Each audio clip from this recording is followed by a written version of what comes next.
Country delight buffalo milk start చేసాము. First పిల్లలకి ఇచ్చినప్పుడు కానీ, మేము పెరుగు తిన్నప్పుడు కానీ, మేము చిన్నప్పుడు తిన్న ఓల్డెన్ డేస్ గుర్తొచ్చాయి మాకు. మీగడ కానీ, మీగడ కూడా పాలు కాచాక మీగడ బాగా రావడం, అప్పుడు మా చిన్ననాటి రోజులు గుర్తొచ్చాయి అన్నమాట.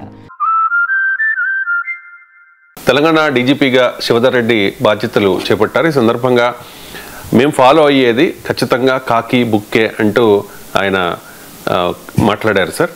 అంటే మనం చూసాం కదా sir, Nara Lokesh red book, ఆ రెడ్ బుక్నే ఆంధ్రప్రదేశ్లో పోలీస్ శాఖ ఫాలో అవుతుంది అనేది ప్రతిపక్షం వైసీపీ ఆరోపణ. దానికి సంబంధించి ఒక డిజిటల్ బుక్ కూడా రూపొందిస్తూ ఉన్నాము అని చెప్పి జగన్ ఈ మధ్యనే ఆయన ఒకటి డిజిటల్ బుక్ని కూడా ఓపెన్ చేశారు. దానిలో అన్ని నమోదు చేయండి, మేము అధికారంలోకి వచ్చిన తర్వాత చూసుకుందాము అని చెప్పేసి. సో కేటీఆర్ కూడా గతంలో పింక్ బుక్ అని చెప్పి మాట్లాడారు. ఇప్పుడు శివధర్ రెడ్డి గారు చెప్తూ ఉన్నారు కాకి బుక్ అని చెప్పి. సో తెలంగాణలో కాకి బుక్ ఫాలో ఇంప్లిమెంట్ అవుతుందంటారు. అంటే అది నేను కూడా చూశాను. కొత్త డీజీపీ అన్న కాంటెక్స్ట్ ఏంటంటే, మీకు తెలంగాణలో పింక్ బుక్ అనేది ఫాలో అవుతున్నారన్న ఆరోపణలు వస్తున్నాయి కదా అంటే, మేము కాకి బుక్ ఫాలో అవుతామని అన్నాడు ఆయన. పోలీస్ బుక్ అది ఉద్దేశం.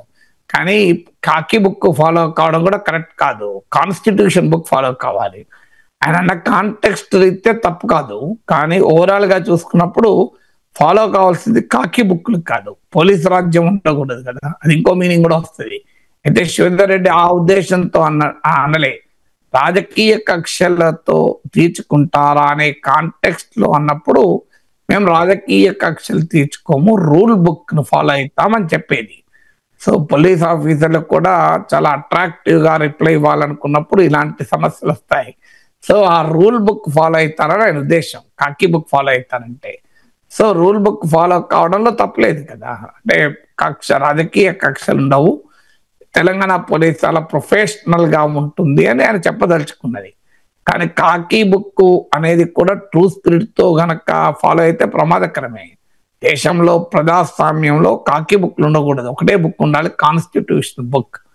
కాన్స్టిట్యూషనల్ బుక్ అంటే రాజ్యాంగము, పౌర హక్కులు, ప్రజాస్వామిక హక్కులకు విలువ ఇస్తూనే వ్యవస్థ పనిచేయాలి. సో నేను నేషనల్ పోలీస్ అకాడమీలో 15 ఏళ్ల పాటు క్లాసులు చెప్పిన అనుభవంతో చెప్తున్నాను. నేను ఈవెన్ 2 years క్రితం ఒక యంగ్ ఐపీఎస్ ఆఫీసర్ల క్లాసులు చెప్పాను. ఆ తెలంగాణకు ఎలకేట్ అయిన ఐపీఎస్ క్యాడర్ అధికారులను తెలంగాణ పోలీస్ అకాడమీలో క్లాసులు చెప్పాను. నాకు ఆశ్చర్యం వేసింది. అందులో అత్యధిక మంది మాకు హక్కులు ఉన్నాయి, మేము గట్టి నిర్బంధాన్ని ఫాలో అవుతాం, పోలీస్ నిర్బంధం అని సమర్థించడం మొదలుపెట్టారు. యంగ్ పీపుల్, యంగ్ ఆఫీసర్స్ అంటే చాలా సివిల్ లిబర్టీస్ పైన, కాన్స్టిట్యూషనల్ వాల్యూస్ పైన, ఫ్రీడమ్ పైన వారికి ఆ రెస్పెక్ట్ ఉండాలి. కానీ అవి షాక్డ్ అన్నట్టు, మీరు నిరసనలకు ప్రజలకు ఉండే హక్కు, రైట్ టు ప్రొటెస్ట్ రాజ్యాంగం ఏం చెప్పింది, సుప్రీంకోర్టు తీర్పులు ఏం చెప్పారు, Ramesh Thapar versus state of Madras, Ramlila Maidan case ఏంటి, రామనో Lohia versus state of Bihar, Himmat Lal Shah versus commissioner of Ahmedabad, ఈ కేసులన్నీ చెప్తూ డెమోక్రటిక్ రైట్స్ కు, సివిల్ రైట్స్ కు పోలీస్ వ్యవస్థ రెస్పెక్ట్ చేయాలి అన్నది నా క్లాసు. నాతో పెద్ద వాదన, అసలు అలా అయితే మేము లా అండ్ ఆర్డర్ కంట్రోల్ చేయలేము అని. అంటే లా అండ్ ఆర్డర్ లో ఒక్క ఏడాది కూడా పనిచేయని అధికారులు కాకి డ్రెస్, లాఠీ కాకి టోపీ రావడంతోనే వాళ్ళ యాటిట్యూడ్ లోనే వచ్చిన మార్పు నాకు ఆశ్చర్యం వేసింది. స్టాన్ఫోర్డ్ ప్రిజన్ ఎక్స్పెరిమెంట్ అని స్టాన్ఫోర్డ్ విశ్వవిద్యాలయంలో ఒక ప్రయోగం జరుగుతుంది. ఆ ప్రయోగం ఏంటంటే, వాలంటీర్లను తీసుకొని కొంతమందిని జైలు అధికారులుగా, కొంతమందిని ప్రిజనర్స్ గా వాలంటీర్లను తీసుకుంటారు.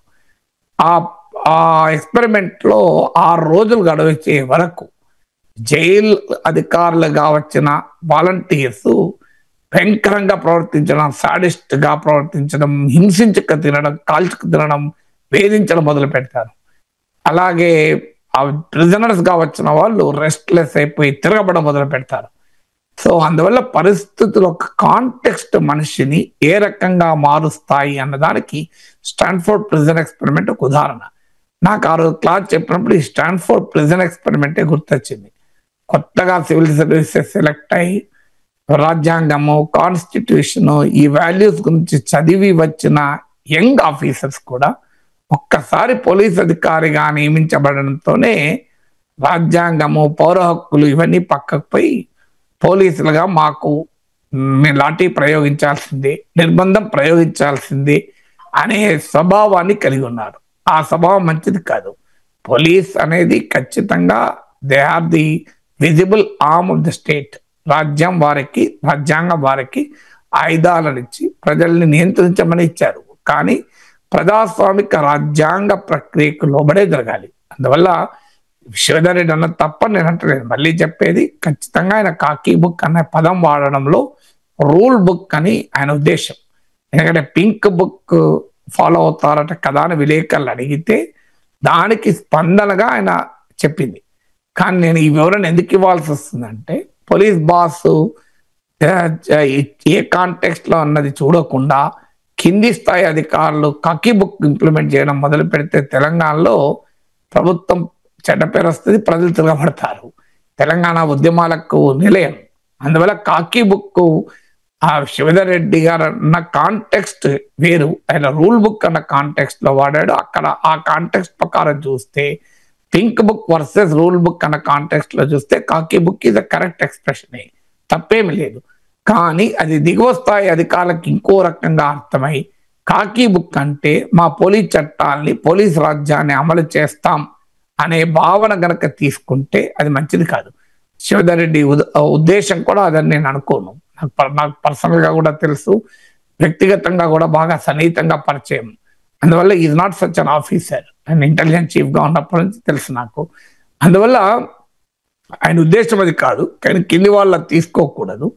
ప్రభుత్వాలు ఎప్పుడు కూడా ప్రజాస్వామిక స్ఫూర్తితో పనిచేయాలి. అందువల్ల రెడ్ బుక్లు, డిజిటల్ బుక్లు, పింక్ బుక్లు, కాకీ బుక్లు కాదు, అందరికీ రాష్ట్రం ఏదైనా రాజకీయ పార్టీ ఎవరి అధికారంలో ఉన్నా భారతదేశంలో ఒకటే ఒక్కటి హోలీ బుక్, అది కాన్స్టిట్యూషన్ బుక్.